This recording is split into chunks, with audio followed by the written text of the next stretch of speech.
زلزلے میں وہ بھی ساری ختم ہو گئی تھی. ہمارے لوگوں کو روزگار جو ہے وہ آزاد کشمیر میں 5-10% بھی روزگار نہیں ملتا ہے، کیونکہ وہاں پرائیویٹ سیکٹر بالکل سرے سے ہے ہی نہیں. چھوٹی موٹی دکانداری کے علاوہ وہاں کچھ بھی نہیں ہے. گورنمنٹ کے سیکٹر میں زیادہ سے 1.5 لاکھ یا 1 لاکھ بندہ جو ہے وہ ملازمت کر سکتا ہے. تو پھر 90% ہمارے لوگ یا تو مڈل ایسٹ کی طرف نکل جاتے ہیں یا وہ باہر چلے جاتے ہیں. تو روزگار بالکل نہیں ہے. اس کے بدلے میں اگر آپ اس کے مقابلے میں اگر آپ بھارت کی طرف دیکھیں گے تو وہاں 99% لوگوں کو جابیں لوکل سطح پر ملی ہوئی تھی. یہ جو ری آرگنائزیشن ایکٹ سے پہلے وہاں تعلیم کا جو نظام تھا وہ بہت اچھا تھا. وہاں کے بچے ہندوستان کی کسی بھی بیسٹ یونیورسٹی اگر فری تعلیم حاصل کر سکتے تھے اسکالرشپ سے. ہمیں پاکستان میں 2% کوٹا دیا گیا تھا، وہ بھی بے نظیر کے زمانے میں ختم کر دیا گیا تھا. تو اب ہمارا پہاڑی علاقے کا بندہ جو 10 میل یا 5 میل یا 2 میل واک کر کے اسکول جاتا ہے بچہ، وہ اسلام آباد کے یا لاہور شہر کے بچے کے ساتھ تو کبھی کمپیٹ نہیں کر سکتا ہے. تو الٹیمیٹلی ہم تو پیچھے ہی رہ گئے پنجاب کے لوگوں کی نسبت ہے. گو کہ یہ بات بھی میں آپ کو بتا دوں کہ پنجاب کے لوگوں کی نسلاً جو ہے ہمارے اور پنجابیوں میں کوئی فرق نہیں ہے. وہی برادریاں، وہی کاسٹ، سب یہی ہیں. یہ بھی 100% آپ کو وہ بندہ پنجاب میں بھی مل جائے گا، آزاد کشمیر بھی مل جائے گا، لیکن ہم ان کی نسبت پسماندہ ہیں. وہ اونچے جو ہے وہ عہدوں پر ہیں، ان کی ایجوکیشن بھی اچھی ہے چونکہ شہروں میں رہتے ہیں. تو ہم انہی کی برادری، انہی کی کاسٹ کے ہونے کے باوجود ہمارے پاس اس طرح کی اپارچونیٹیز نہیں ہے. تو ڈسکریمنیشن کوئی اس طرح کی نہیں ہے، سسٹمیٹک نہیں ہے کہ ہم پنجاب میں جاتے ہیں تو ظاہر ہے اگر ہمیں بھی سفارش ہو، رشوت ہو تو ہمیں بھی جاب مل جائے گی، لیکن وہ تو نہیں ہوتی ہمارے پاس. پنجاب کے بندے کے پاس زیادہ اپروچ ہوتی ہے. تو یہ نہیں ہے کہ ہمیں کوئی نوکری دیتا نہیں ہے، پنجاب میں دے دیتا ہے، لیکن وہ ساری چیزیں ہمارے پاس اویل نہیں ہوتی ہیں. تو ادھر کشمیر کی طرف جو ہے اگر آپ دیکھیں گے تو ان کی ایجوکیشن میڈیکل میں، آرٹس میں، ہسٹری میں وہ ہم سے بہت آگے ہیں. اور ڈیولپمنٹ میں تو وہ گجرات، مدھیہ پردیش، یو پی سے بھی آگے ہیں. تو ان کا تو ہمارے ساتھ مقابلہ نہیں کر سکتے. دوسرا، آزاد کشمیر کا بہت زیادہ علاقہ پہاڑی ہے. گو کہ پوری ریاست جموں کشمیر کا تقریباً آپ اگر جموں صوبہ دیکھیں گے یا لداخ یا یہ اوپر کے علاقے تو یہ تقریباً 85% علاقے پہاڑی ہی ہیں. لیکن یہاں ٹورسٹ نہیں ڈیولپ کی گئی انڈسٹری، وہاں ٹورسٹ انڈسٹری بہت زیادہ ڈیولپ کی گئی ہے. وہاں آزاد کشمیر میں پنجاب کے لوگوں کے لیے سیر و سیاحت کے اتنے بہترین واقع ہیں، خاص کر کے میدانی علاقے کے بندے کے لیے. تو یہ آزاد کشمیر تو جنت بن سکتی ہے، لیکن کوئی انویسٹمنٹ نہیں کرتا ہے، گورنمنٹ کیئر نہیں کرتی ہے. یہ چونکہ انہوں نے اس کو یہ بیس کیمپ کہتے ہیں کہ یہاں سے ہم ہندوستان کو تنگ کریں گے، ادھر ہم اپنے بندے بھیجیں گے اور ان سے لڑائی کرائیں گے. تو اس کا تو کوئی فائدہ نہیں ہوا ہے. دیکھیں لڑائی کرنے سے تو یہ مسئلہ کبھی حل نہیں ہوتا ہے. 75 سال لڑائی کرنے کے بعد اگر کوئی انسانی گروہ اب بھی یہ سمجھتا ہے کہ میں لڑائی کر کے ایک دوسرے سے چھینوں گا تو پھر ان کا تو دماغ کا علاج کرانے کے علاوہ اور تو کوئی ہمارے پاس آپشن نہیں ہے. اچھا جاوید صاحب، میرے ایک دوست ہیں کشمیری ہیں وہ، اور کشمیر ایشو پہ بڑے اسپیشلسٹ ہیں. تو وہ ایک دفعہ گئے تھے سری نگر، عبدالغنی لون صاحب نے ان کو بلایا تھا اپنے بیٹے کی شادی کے لیے. تو جب وہ واپس آئے تو میری ان سے بات ہوئی تو وہ یہ کہہ رہے تھے کہ ملیٹنسی نے کشمیری معاشرے کو بہت نقصان پہنچایا ہے. اور اب بھی آپ دیکھیے کہ کشمیریوں کی جو حالت ہے اس کے باوجود اتنی زیادہ ہڑتالیں ہوتی ہیں. تو اس سے کیا کشمیری سوسائٹی پہ، کشمیر کے بچوں کی تعلیم پہ کیا اثرات مرتب ہوئے ہیں؟ دیکھیں ایک تو یہ ملیٹنسی شروع کی گئی تھی صرف کشمیر کے ایریے میں، اور کشمیر کا ایریا جو ہے وہ بھی سری نگر جیسا میٹروپولیٹن سٹی، جہاں یہ ایک وقت میں سری نگر لاہور شہر سے بھی بڑا ہوا کرتا تھا. اور آج لاہور شہر کی آبادی جو ہے وہ تقریباً 2.25 کروڑ ہو گئی ہے، اور وہ میرے خیال میں ابھی بھی 4 ملین یا 5 ملین ہی ہے. تو آپ دیکھ لیں کہ وہ اتنا پرانا شہر ہے، جو 5000 سال پرانا شہر ہے. اس کو اگر آپ لاہور سے اس وقت کمپیئر کرتے تھے آج سے 50 سال پہلے، 70 سال پہلے، تو آج اس کی حالت دیکھ لیں کہ جو ڈیولپمنٹ ہوئی تھی وہ ملیٹنسی نے ایک طرف تو ڈیولپمنٹ کو بالکل تباہ و برباد کر دیا. وہاں ہندوستان کی فوجوں کے کیمپ لگے ہوئے ہیں شہروں کے چوکوں کے اندر، اور 10 کشمیریوں پر ایک ہندوستان کا فوجی لا کے بٹھا دیا گیا ہے. تو ایک طرف تو یہ اس نے آبادی کو بہت زیادہ ڈپریس کر دیا، اور وہاں لوگوں کو آپ یوں سمجھے کہ ڈپریشن کا ایک لمبے عرصے تک ملٹری جو ہے وہ آکوپیشن میں رکھا گیا ہے. ملیٹنسی نے دوسرا کام یہ کیا ہے کہ وہاں جو ایک سوشل جو فریڈم تھی، کشمیر کا جو خطہ ہے یہ صوفی مذہب کا پیروکار ہے، جس طرح سندھ اور پنجاب تھے، تو یہاں مذہبی انتہا پسندی جو ہے وہ سرے سے موجود ہی نہیں تھی۔ ہندو مسلمان ایک دوسرے کو، ہمارے علاقے میں بھی یہی تھا کہ کوئی ہندو سکھ مر جاتا تھا تو مسلمان سارے اس کا وہ انتم سنسکار کرتے تھے، اور ہمارا کوئی مر جاتا مسلمان تو وہ قبر کاٹ کا سارا کام جو ہے وہ ہندو سکھ ہمارے لوگ کیا کرتے تھے۔ تو کشمیر میں تو ریلیجس ہارمونی اتنی ڈیپ روٹیڈ تھی کہ شاید ہی ہندوستان کے کسی بھی علاقے میں اتنی ڈیپ روٹیڈ ہو، لیکن ملیٹنسی چونکہ پاکستان نے اس کو سپورٹ کیا تھا اور یہ مذہبی بنیادوں پر اس کو اسپانسر کیا گیا تھا، تو اس نے وہاں ایک طرف تو کشمیریت کو بالکل تباہ کر کے رکھ دیا، دوسری طرف اس کے نتیجے میں جو ریاست کے دوسرے خطے تھے، مثلا جموں خطے میں میجارٹی ہندو پاپولیشن ہے، تو وہ بھی اس جہادی تحریک کی وجہ سے وہ بالکل ریاست کے کشمیر کے علاقے سے وہ کٹ گئے۔ بدھسٹ رہتے ہیں لیہ میں، وہ بھی ان سے کٹ گئے۔ تو اس طرح ایک طرف تو ریاست جموں کشمیر کے اندر جو یونٹی تھی، ملیٹنسی نے اس کو مکمل طور پر تباہ و برباد کر دیا، اور دوسری طرف جو ہے یہ ریاست جموں کشمیر کا خاص کر کے کشمیری بولنے والا خطہ جو کلچر کے لحاظ سے، تاریخی لحاظ سے، ہر لحاظ سے یہ ایڈوانس ترین خطہ تھا، اس کو بھی تباہ و برباد کر کے مذہبی تعصب کی آگ میں جھونک دیا اور وہ بھی برباد ہو گیا، اور اوپر سے جو ہے اس کے جو پولیٹیکل بینیفٹس تھے وہ سارے ہندوستان نے اٹھائے، چونکہ ہندوستان نے پوری دنیا کے سامنے اس کو ایک جہادی تحریک بنا کر، ایک دہشت گردی کی تحریک بنا کر پیش کیا، اور ساری دنیا نے اس کو دہشت گردی ہی کہا۔ جو ایک لبریشن موومنٹ میں اور جہادی تحریک میں فرق نہیں کر سکتے ہیں، ان کا کیا آپ فیوچر دیکھتے ہیں؟ وہ تو ظاہر ہے پیچھے کی طرف ریورس میں جا رہے ہیں، تو اس وجہ سے کشمیر تو تباہ و برباد ہو گیا ملیٹنسی کی وجہ سے۔ اچھا جاوید صاحب، آخر میں یہ بتائیے گا کہ پاکستان میں یو این ریزولوشنز کی بہت بات ہوتی ہے، لیکن شاید 1% بھی لوگ ایسے نہیں ہیں جنہوں نے یو این ریزولوشنز کو پڑھا ہو یا یو این ریزولوشنز کو سمجھتے ہوں۔ آپ کیسے سمجھتے ہیں یو این ریزولوشنز کو، اور کیوں امپلیمنٹ نہیں ہوتے؟ دیکھیں اس پر تو ڈیٹیل سے جی دیکھیں اس پر تو ہم ڈیٹیل سے بات کر سکتے ہیں، لیکن جو بالکل میں آپ کو بالکل موٹے الفاظ میں آپ کو جواب دیتا ہوں کہ جو ریاست جموں کشمیر کا ڈسپیوٹ ہندوستان یونائٹڈ نیشن کی سیکورٹی کونسل میں لے کے گیا ہے، اس کے پیچھے برٹش گورنمنٹ تھی، اور یہاں جو ہے ماؤنٹ بیٹن کو انہوں نے انسٹرومنٹ بنایا تھا، اور اس نے آگے نہرو کو پریشرائز کر کے وہاں لے گئے، کیونکہ ان کو پتا تھا کہ پلیبیسائڈ کرایا تو یہ تو ادھر ہی یہ مسئلہ حل ہو جائے گا، اور یونائٹڈ نیشن میں یہ چیپٹر 6 کے تحت اس لیے لے گئے تھے کہ اس کو پرولانگ کیا جائے اور اس ڈسپیوٹ کو ہندوستان پاکستان کے بیچ میں دشمنی کے طور پر رکھا جائے گا۔ ایک تو یہ بنیادی مسئلہ ہے۔ دوسری بات یہ ہے کہ یہ ایک ممبر ملک کی، یعنی یونائٹڈ نیشن کے ایک ممبر ملک کی دوسرے ممبر ملک کے خلاف شکایت ہے، کمپلین درج کرائی گئی تھی انڈیا کی طرف سے کہ اس نے میرے علاقے پر حملہ کیا ہے، لوٹ مار کیا ہے، قتل و غارت کیا، عورتیں اٹھا کر لے گئے، اس کو روکا جائے اور اس کو کہا جائے کہ اپنے نیشنل کو یہاں سے نکالے اور اپنے فوجی اور اپنے جو شہری کشمیر میں داخل کیے یہاں سے نکالے۔ تو یہ تو اصل میں کمپلین تھی۔ اب یونائٹڈ نیشن میں پاکستان نے کیا کیا کہ اس وقت ان کے ایک بڑے ایکسپیرینس وزیر خارجہ تھے سر ظفر اللہ خان، چودھری ظفر اللہ خان، پنجاب کے تھے، تو وہ چونکہ بڑے انٹرنیشنل قانون کے ماہر تھے، انہوں نے ہندوستان کو وہاں جا کر بڑی مصیبت میں ڈال دیا تھا، اور انہوں نے ہندوستان پر یہ الزام لگایا کہ بھارتپور اور پٹیالہ کی ریاستوں میں مسلمانوں کا جینوسائڈ کیا گیا ہے، اور کچھ ایسے شواہد پیش کیے جس میں ان دو ریاستوں کی آرمیز انوالو تھیں، وہاں مسلمانوں کو بہت بڑے پیمانے پر قتل کیا گیا تھا۔ پھر جو احساسوں کی تھی ڈویژن کے دوران جو ہے وہ 6-7 اور کمپلین درج کر کے جو ریاست جموں کشمیر کا کوسچن بنا تھا وہاں ہندوستان کی طرف سے کہ پاکستان یہ سارا کام کرے اور اس کو حکم دیا جائے، تو اس میں انہوں نے ٹرک کر کے ہندوستان کو اپنے برابر کر لیا کہ بھائی کشمیر کا ہی مسئلہ نہیں ہے، اور بھی بڑے مسئلے ہیں، ہندوستان مسلمانوں کا جینوسائڈ کر رہا ہے فلانی سٹیٹس میں، اور کچھ پروف بھی پیش کیے، جس کی وجہ سے ہندوستان تو پرابلم میں پڑ گیا۔ لیکن وہاں جو ہندوستانی نمائندہ تھا اس نے یہ کہا کہ حملہ پاکستان نے نہیں کیا، پاکستان نے حملہ کرایا ہے، یہ پاکستانی فوج اور قبائلیوں میں ڈیفرنس ہے، یعنی یہ ایک نہیں ہے، چونکہ یہ تو برٹش گورنمنٹ کو بھی پتا تھا کہ قبائلی پاکستانی شہری نہیں ہے، چونکہ وہ تو ان سے ڈیل کرتے رہے، انگریز خود پیسے دیتے رہے ان کو، تو یہ تو انہوں نے بہانا بنایا، لیکن بعد میں ان کو ایکسیپٹ کرنا پڑا کہ ہماری آرمی بھی وہاں ہے اور ہمارے لوگ بھی وہاں ہیں اور بہت سارے اور بھی فورسز انوالو ہیں اس میں. اس پر تو ہم بہت لمبا چوڑا جو ہے وہ پورا مطلب بحث ایک مباحثہ کر سکتے ہیں.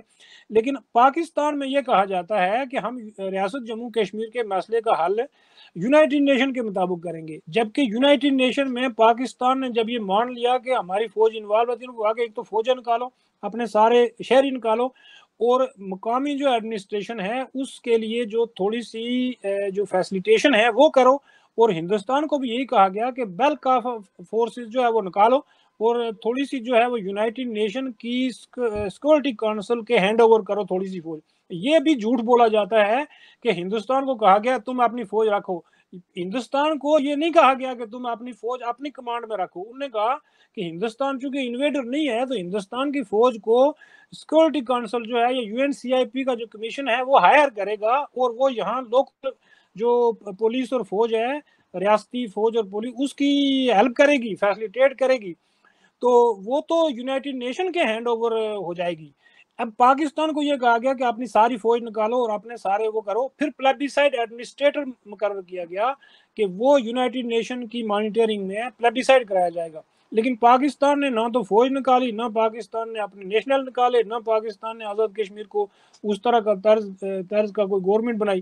گو کہ آزاد کشمیر کی جو لوکل گورنمنٹ ہے اس کو یونائٹڈ نیشن نے تسلیم نہیں کیا تھا، سری نگر کی گورنمنٹ کو ہی تسلیم کیا تھا، چونکہ وہ ہندوستان کی مرضی سے جو ہے وہ بنی تھی. لیکن اس میں چونکہ اتھارٹی جو ہے وہ مہاراجہ تھا تو اس نے پاور ٹرانسفر شیخ عبداللہ کو مہاراجہ ہری سنگھ نے کی تھی، نازم اعلیٰ بنایا تھا. تو یہ بات بالکل غلط ہے کہ پاکستان یونائٹڈ نیشن میں یہ کہتا ہے کہ مسئلہ حل کر. یونائٹڈ نیشن کی سیکورٹی کونسل کے پاس ریاست جموں کشمیر کا مسئلہ حل کرنے کے لیے کوئی مینڈیٹ نہیں ہے. انہوں نے وہی سجیسشن دی تھی جو قانون آزادی ہند میں آلریڈی موجود تھی کہ پلیبیسائڈ کراؤ. اب صرف یہ ہو گیا ہے کہ پلیبیسائڈ یونائٹڈ نیشن کی مانیٹرنگ میں ہوگا، یعنی یونائٹڈ نیشن جو ہے وہ پلیبیسائڈ کو آرگنائز کرے گی، ارینج کرے گی. باقی کوئی فرق نہیں ہے. یہ تو جونو گڑھ حیدرآباد میں انہوں نے خود ارینج کیا تھا اور وہاں انہوں نے پلیبیسائڈ کرایا. تو اب مسئلہ یہ ہے کہ یونائٹڈ نیشن میں یہ مسئلہ اب دو طرفہ ہو گیا ہے، یہ یونیلیٹرل مسئلہ ہو گیا ہے. تو اس کو ریاست جموں کشمیر کے لوگ تو تسلیم نہیں کریں گے. آپ 75 سالوں کے بعد ہم سے کیسے پوچھیں گے کہ بھائی آپ ہم سے مار کھانا چاہتے ہو یا ہندوستان سے مار کھانا چاہتے ہو؟ تو کوئی بھی نہیں اس کو اپروو کرے گا. ریاست جموں کشمیر کے لوگ تو اس ریفرنڈم کو تو اپروو ہی نہیں کریں گے.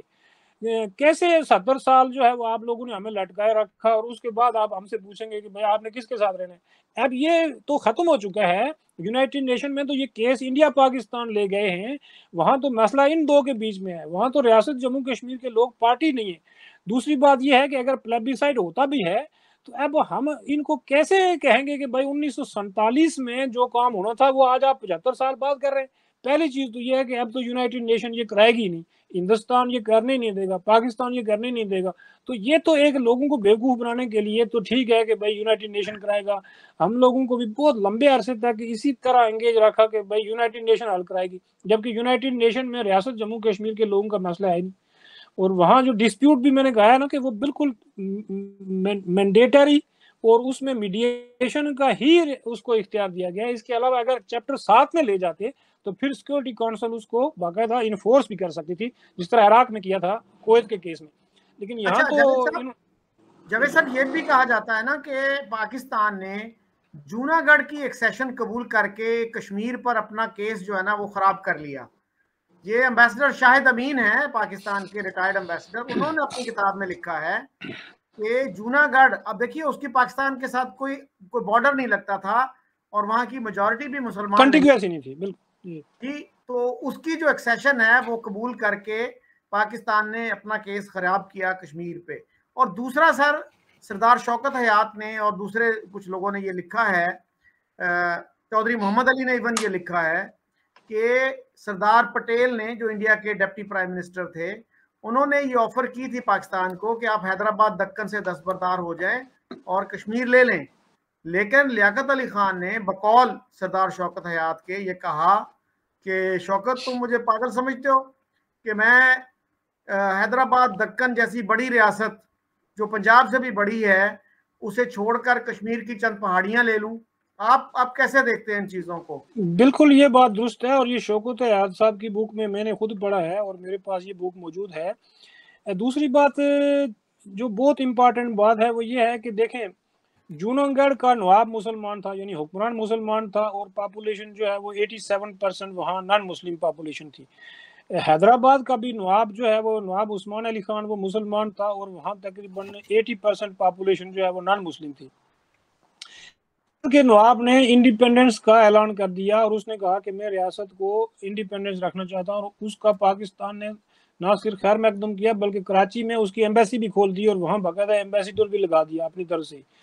اسی طرح جونن گڑھ کے نواب نے پاکستان کے ساتھ ہلاک کیا، اور نہ تو پاکستان کے ساتھ اس کی کوئی سرحد ملتی ہے نہ یعنی یہ شرط تو پاکستان نے آلریڈی مان لی تھی نا قانون آزادی ہند میں، کہ ریاستوں کو تو ٹو نیشن تھیوری کو فالو نہیں کرنا ہے، لیکن آبادی کی مرضی کا خیال لازمی رکھنا ہے. یہ بات جھوٹ بولی جاتی ہے کہ ریاستوں کے اوپر بھی ٹو نیشن تھیوری لاگو ہوتی ہے، یہ نہیں ہے.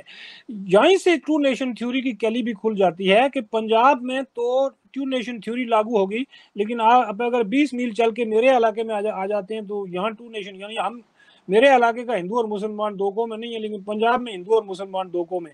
تو یہ تو آپ پاکستان کے اس وقت کے حکمران طبقے کی حالت دیکھیں کہ ایک تو ان کی جیوگرافی کا علم دیکھیں کہ وہ یہ کہتا ہے کہ میں کشمیر کے پہاڑ کیسے لوں.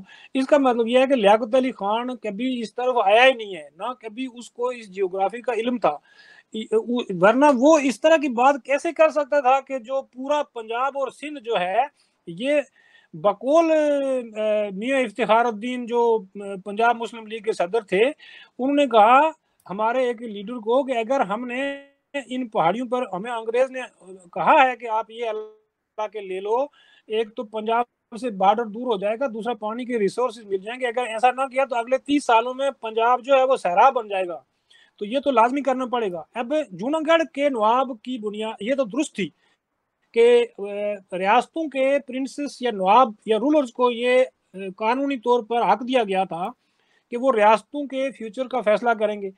اس قانونی حق کا فائدہ اٹھاتے ہوئے یہ جو نواب محبت خان تھا جونن گڑھ کا، اس نے پاکستان سے ہلاک کر دیا، اور پاکستان نے بیوقوفی یہ کی کہ اوپر سے وہ مان بھی لیا بھائی وہ نہ تو آپ کے ساتھ سرحد لگتی ہے، نہ اس کی پاپولیشن جو ہے وہ مسلمان ہے، تو یہ کس بنیاد پر آپ کو وہ کر رہے ہو. اب جب کشمیر کا مسئلہ پیدا ہو گیا تو یہاں رولر تو ہندو تھا، پاپولیشن زیادہ مسلمان تھی، پھر پاکستان کے پاس تو کوئی مارل گراؤنڈ نہیں رہ جاتا ہے. جب آپ خود ٹو نیشن تھیوری کو یہ مان لیتے ہو کہ یہ صرف برٹش انڈیا پر لاگو ہوگی، جس کا بٹوارا کیا جا رہا ہے، پرنسلی اسٹیٹ جو ہے یہ اپنی مرضی سے یا اپنے رولرز کی مرضی سے دونوں میں سے کسی ایک ڈومینین کو جوائن کریں گے، لیکن جو لینڈ ہے وہ کہیں نہ کہیں سے اس کی سرحد ملتی ہونی چاہیے، اور اس کی آبادی جو ہے وہ کم سے کم زیادہ میجارٹی مسلمان ہو تاکہ لوگوں کو تحفظ کا احساس ہو، چونکہ اس وقت تو قتل و غارت گری ہو رہی تھی پورے ہندوستان میں. تو یہ بنیادی چیزوں کو اگنور کر کے پاکستان کی لیڈرشپ کا ویژن دیکھیں اس وقت کی کہ ان کو پتہ ہی نہیں تھا کہ وہ جونن گڑھ کدھر ہے، کشمیر کدھر ہے، اور یہ کر کیا رہے. اور حیدرآباد دیکھیں 3,500 کلومیٹر دور ہے، اس کو کہتے ہیں کہ یہ فی الحال خود مختار ہو جائے گی تو بعد میں ہم اس کو لے لیں گے. بھائی آپ ان لوگوں کا ویژن دیکھیں کہ اپنے پڑوس. ہاں ایک بات میں آپ اور بتا دوں، یہ بھی بہت بڑا جھوٹ ہے کہ پاکستان ریاست جموں کشمیر پر 47 میں قبضہ نہیں کر سکتا تھا، یہ پوری ریاست جموں کشمیر پر قبضہ کر سکتے تھے، انہوں نے خود نہیں کیا ہے چونکہ ان کو الاؤ ہی نہیں تھا کہ یہ کشمیر کا علاقہ ان کو الاؤ نہیں تھا، چونکہ کشمیر کا اس وقت کا جو ماحول تھا وہ پرو انڈین تھا. شیخ عبداللہ کی نیشنل کانفرنس وہ بالکل پاکستان کے ساتھ ہلاک نہیں چاہتی تھی، وہ ٹو نیشن تھیوری کے سخت خلاف تھے. جموں کے مسلمانوں کا جو لیڈر تھا وہ تھا چودھری غلام عباس، وہ البتہ جیل میں تھا اس وقت، لیکن وہ پاکستان کے حامی تھے. مسلم کانفرنس جموں بیسڈ پارٹی تھی، لیکن جموں میں تو وہ ایلیٹ طبقے کی جو لینڈ جنٹری ہے اس کی پارٹی تھی.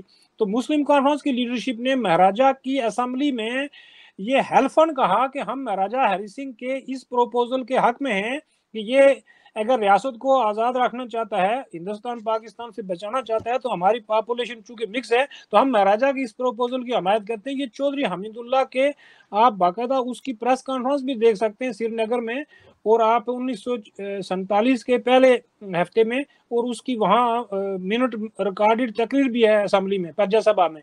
تو یہ پھر کس بنیاد پر یہ کہہ رہے تھے کہ آپ آ کر ہم پر حملہ کرو. یہی مسلم کانفرنس جو ہے وہ خان عبد القیوم خان کو خط لکھتی ہے کہ ریاست پر حملہ کرو کیونکہ ہم نے ڈوگرا آرمی کو انگیج کرنا ہے، پھر پاکستان کا قبضہ کرانا ہے.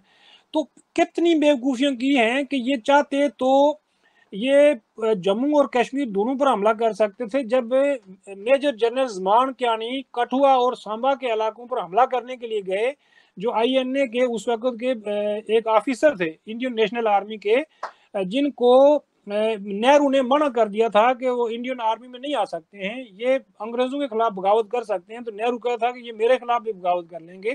تو ان کو آئی این اے کے لوگوں کو انڈین آرمی نے واپس نہیں لیا تھا. تو پھر وہ پاکستان آ گئے تو بٹوارے میں، تو یہاں سے انہوں نے جب کٹھوا کی طرف حملہ کیا تو ان کو ناکارہ بندوقیں دی گئی. 1000 بندہ وہاں سے واپس آیا اور وہ ناراض ہو کر پھر اپنے گھروں کو چلے گئے. تو یہ سارا جو ہے وہ ایک منصوبے کے تحت کیا گیا تھا. ان کو کہا گیا تھا پونچھ کے علاقے اور رجوری کے علاقوں پر قبضہ کرنا ہے اور گلگت بلتستان کے علاقے جو اس ٹائم پاکستان میں. ان کے علاوہ ان کو جموں اور کشمیر صوبے پر قبضے کی اجازت نہیں تھی چونکہ کشمیری صوبہ تو ان کے خلاف تھا، جموں میں تو ہندو تھے. تو انہوں نے قتل و غارت گری بھی آزاد کشمیر میں اس لیے کرائی تھی تاکہ یہاں سے ہندوؤں اور سکھوں کو بھگایا جائے میرپور، کوٹلی اور پونچھ اور مظفر آباد سے، اور وہاں کٹھوا، سانبا، اودم پور، اخنور تک جموں صوبے میں ہندو میجارٹی علاقوں سے مسلمانوں کو نکال دیا. وہی ہوا. جاوید عنایت صاحب، آپ نے بہت شارٹ نوٹس پہ مجھے جوائن کیا اور بہت فکر انگیز باتیں کی، اس کے لیے میں آپ کا شکر گزار ہوں. ضروری نہیں کہ ہمارے تمام ویورز جو ہیں وہ آپ سے اتفاق کریں، کچھ آپ سے اتفاق کریں گے، کچھ اختلاف کریں گے، لیکن اہم چیز یہ ہے کہ گفتگو کا، ڈبیٹ کا سلسلہ جاری رہنا چاہیے. اسی سے مسائل کا حل نکلتا ہے. اسی کے ساتھ میں آپ سے اور اپنے ویورز سے اجازت چاہتا ہوں. خدا حافظ.